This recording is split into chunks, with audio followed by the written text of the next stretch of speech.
कौरम कहते हैं अपना मुल्क, अपना देश, अपना शहर छोड़कर दूसरे शहर की तरफ जाने वाले मुहाजिर को। इसमें कोई शक नहीं कि अल्लाह के रसूल मक्के के दुश्मनों से परेशान जब हो गए तो आपने मक्का छोड़कर मदीना की तरफ हिजरत की। आप भी मुहाजिर थे, तो ये इशारा है मुहम्मदुर रसूलुल्लाह की तरफ, यानी हम उस मुहाजिर को और जिसकी बहुत प्रशंसा की जाएगी, यानी मोहम्मद को, नराशंस को 60,090 दुश्मनों से हम उसकी हिफाजत करेंगे। यानी 60,090 दुश्मन मिलकर भी उसका एक रोंगटा भी नहीं उखाड़ पाएंगे, उसका एक बाल भी खत्म नहीं कर पाएंगे, उसके जिस्म के एक बाल को भी नुकसान नहीं पहुंचा पाएंगे। हम उस नराशंस को, हम उस मोहम्मद को 60,090 दुश्मनों से उसकी हिफाजत करेंगे। ये मंत्र किसके बारे में उतर रहा है? मोहम्मद रसूलुल्लाह। वरना हिंदू भाई बताएं, आज भी तो हिंदुओं में बहुत बड़े बड़े पंडित मौजूद हैं, वो बताएं कि 60,090 दुश्मन किसके हैं, जरा बताएं। अपने ही धर्म के किसी कोई बताए कि 60,090 दुश्मन किसके हैं। और इसके आगे वाले मंत्र ने तो और स्पष्ट कर दिया, यस्य परवाहिड़ो बधूमंतो द्युदशा। ये उसी के बाद दूसरा मंत्र है, वो ऊंट की सवारी करेगा, उसकी प्यारी सवारी ऊंटनी होगी। यानी वो उस देश के अंदर पैदा होगा जहां ऊंटों का चलन होगा। लीजिए, ऊंटों का चलन रेगिस्तान में है, ऊंटों का चलन अरब के अंदर था। उसकी प्यारी सवारी ऊंटनी होगी जिसका मान सम्मान आकाश की बुलंदी को छुएगा। बधूमंतो द्यू दशा, द्यू मानी 2, दशा मानी 10। संस्कृत में द्यू दशा, द्यू 2, दशा 10, 2 और 10 कितने हुए? 12। उसकी 2 और 10 बधूमंतो पत्नियां होंगी। इसमें कितनी चीजें बताई गई? वो कहां पैदा होगा? जहां ऊंटों का चलन होगा। और उसकी प्यारी सवारी क्या होगी? फॉर्च्यूनर नहीं होगी, स्कॉर्पियो नहीं होगी, इनोवा नहीं होगी। उसकी प्यारी सवारी क्या होगी? ऊंटनी, यानी वो ऊंट का सफर करेगा, ऊंट पर बैठेगा। अल्लाह के रसूल सल्लल्लाहु अलैहि वसल्लम तो बाकायदा ऊंटों पर बैठा करते थे, बल्कि आपने जिंदगी का आखिरी खुतबा जो हज्जतुल विदा के मैदान में दिया था, अरफात के मैदान में, वो भी एक ऊंटनी के ऊपर बैठ कर दिया था। और उस ऊंटनी का नाम था कस्बा ऊंटनी था, कस्बा। उस कस्बा नामी ऊंटनी के ऊपर अल्लाह के नबी ने बैठकर हज्जतुल विदा का खुतबा दिया था।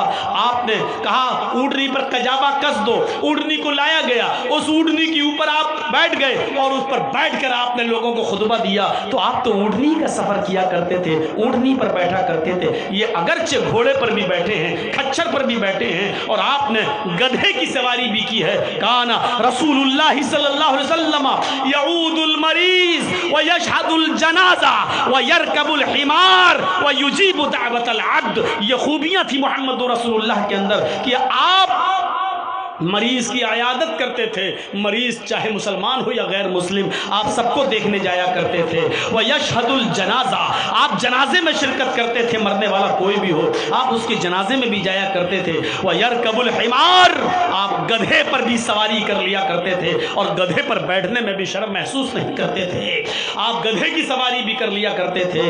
और वह युजीबु दावतल अब्द, और मामूली गुलाम की दावत भी कबूल कर लेते थे। उसके घर जाकर उसकी चटाई पर बैठकर उसके साथ खाना खाने में भी आपको शर्म महसूस नहीं होती थी। मेरे भाइयों, ये खूबियां थी जनाब मोहम्मद रसूलुल्लाह सल्लल्लाहु अलैहि वसल्लम के अंदर। बुखारी शरीफ के अंदर ये आया है कि अल्लाह के रसूल के अंदर ये खूबियां मौजूद थी। तो आप अंदाज़ा लगा सकते हैं, ऊंटनी की सवारी महबूब सवारी थी नबी की। और ऊंट कहाँ पाए जाते हैं? रेगिस्तान में। मैंने मतलब वो कहाँ पैदा होंगे? अरब के अंदर। और तीसरी चीज़, उनकी पत्नियाँ कितनी होंगी? 2 और 10। कितनी हो गई? 12 बीवी वाला ढूंढ ढूंढ के मर जाएं सब लोग, कोई नहीं मिलेगा। 12 बीवी वाला सिर्फ एक ही मिलेगा, मोहम्मदुर रसूलुल्लाह। हमारे थापा जी बैठे हैं, पूछिए कृष्ण जीसस की, ईसा अलैहिस्सलाम की कोई पत्नी थी? नहीं थी।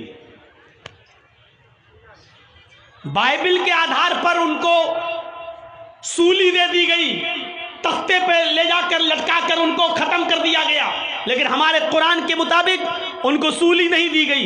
जब उनके दुश्मनों ने उनको सूली पर लटकाना चाहा तो अल्लाह ताला ने उनकी शक्ल के किसी दूसरे शख्स को वहाँ पर पेश कर दिया और ईसा अलैहिस्सलातु वस्सलाम को जिंदा आसमान पर उठा लिया।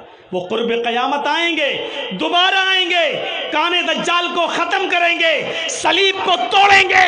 ये कुर्ब क़यामत उनकी निशानी बताई गई है। और हमारा मजहब जिस तरह मोहम्मद रसूलुल्लाह की इज़्ज़त और एहतराम करने का हुक्म देता है, उसी तरह ईसा अलैहिस्सलातु वस्सलाम जीसस की इज़्ज़त और एहतराम का भी हुक्म देता है, क्योंकि वो भी हमारे नबी थे, मोहम्मद रसूलुल्लाह भी हमारे नबी थे।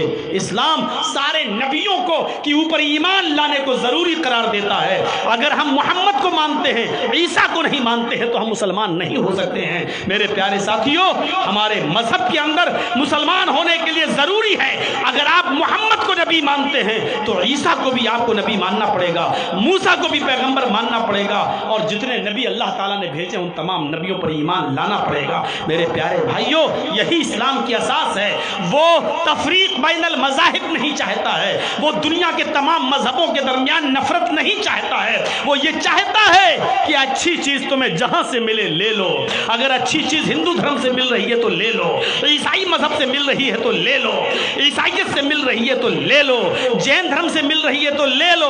अच्छी चीज जहां से मिले वहां से ले लो। अच्छी चीज तुम्हारी खोई हुई अमानत है, और अच्छी चीज किसी की बाप की जागीर नहीं होती है। अच्छी चीज सबके लिए होती है। अच्छी चीज तुम्हें जहां से मिले उसको ले लो। हर मजहब के अंदर कुछ अच्छाइयाँ होती हैं, आपको ले लीजिए, कुरान उससे मना नहीं करता है, इस्लाम उससे नहीं रोकता है। वही ईसा अलैहिस्सलातु वस्सलाम शादी नहीं किए, और आ जाइए सुलेमान अलैहिस्सलाम, उनकी 99 बीवियों का जिक्र हदीस में मिलता है। कितनी बीवियां थीं? 99। दाऊद अलैहिस्सलाम के पास कितनी बीवियां थीं? 1000। 99 वाले हैं, 1000 बीवियों वाले हैं। इब्राहीम अलैहिस्सलातु वस्सलाम की 2 बीवियों का जिक्र मिलता है, सारा और हाजरा। बाद रिवायतों में 3 का भी मिलता है कि उनकी 3 बीवियां थीं। चलिए 2 मानो या 3 मानो, 2 और 3 बीवी वाला जिक्र मिलता है।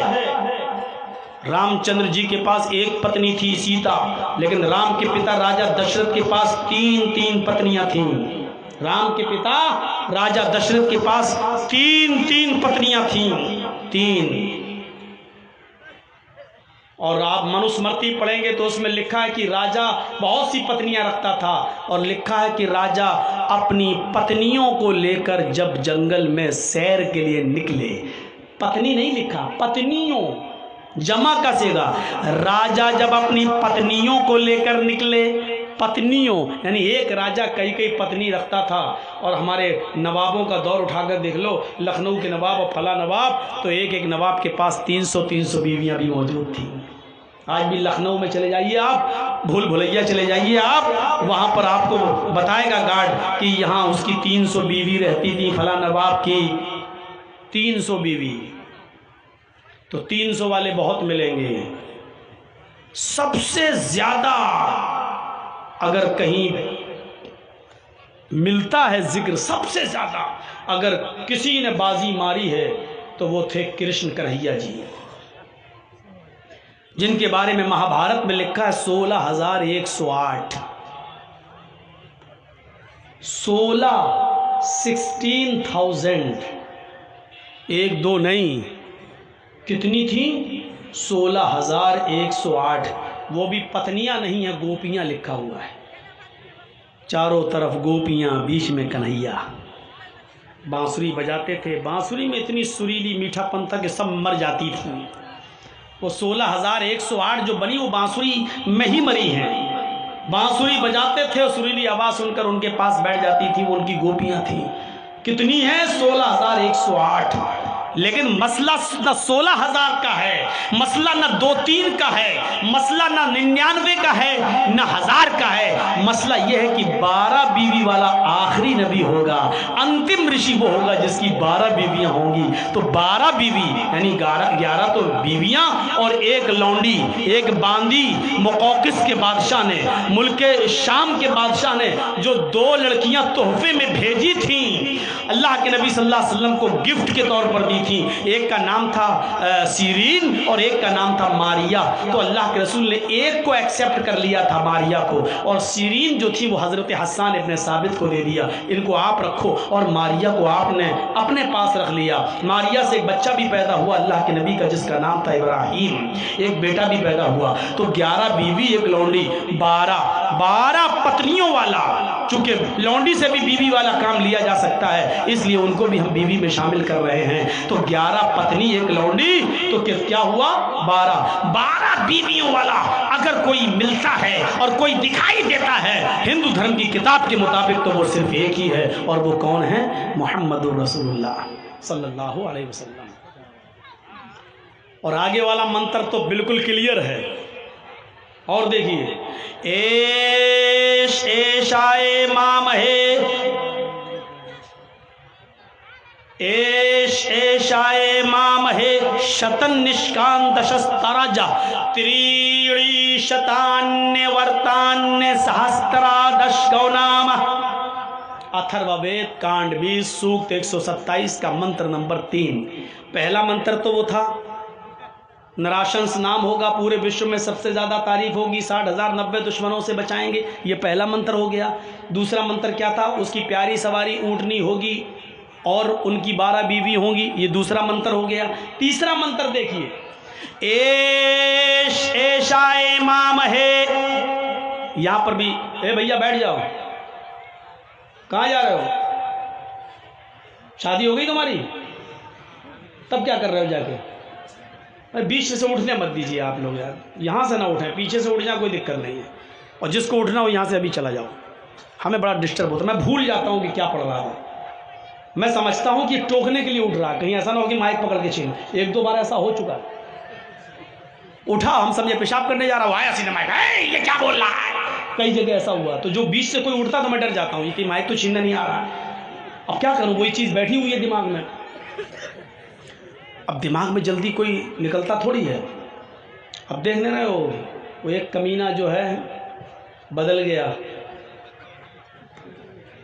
अब उसके दिमाग में वही भूसा घुसा हुआ था, हैं?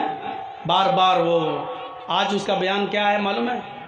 मुझे मुसलमानों ने इस्लाम से निकाल दिया है, मरने के बाद हमें 2 गज ज़मीन भी नहीं मिलेगी। जब हमारे ऊपर कुफ्र का फतवा लगा दिया तो हमने ये धर्म कबूल कर लिया। अब सवाल ये है कि इस्लाम पर तो तुमने बहुत सवाल उठाए, अब वसीम रिजवी मत कहिए, अब उसको कहिए जितेंद्र कुमार। क्या नाम उसका हो गया? जितेंद्र कुमार त्यागी। अब उससे पूछो कि अब हिंदू धर्म पर जरा उंगली उठाओ। 16,108 थी, जितेंद्र त्यागी जी क्या कहोगे? अब उठाओ। मोहम्मद साहब की 12 बीवी पर बड़ी उंगली उठाते थे, अब जो 16,108 रखा था उसके ऊपर उठाओ उंगली। रामचंद्र जी को भगवान का दर्जा दिया जाता है, फिर भी रावण उनकी पत्नी सीता को लेके भाग गया, भगवान अपनी पत्नी को नहीं बचा पाए। अब उठाओ उंगली। अब तो जर्जी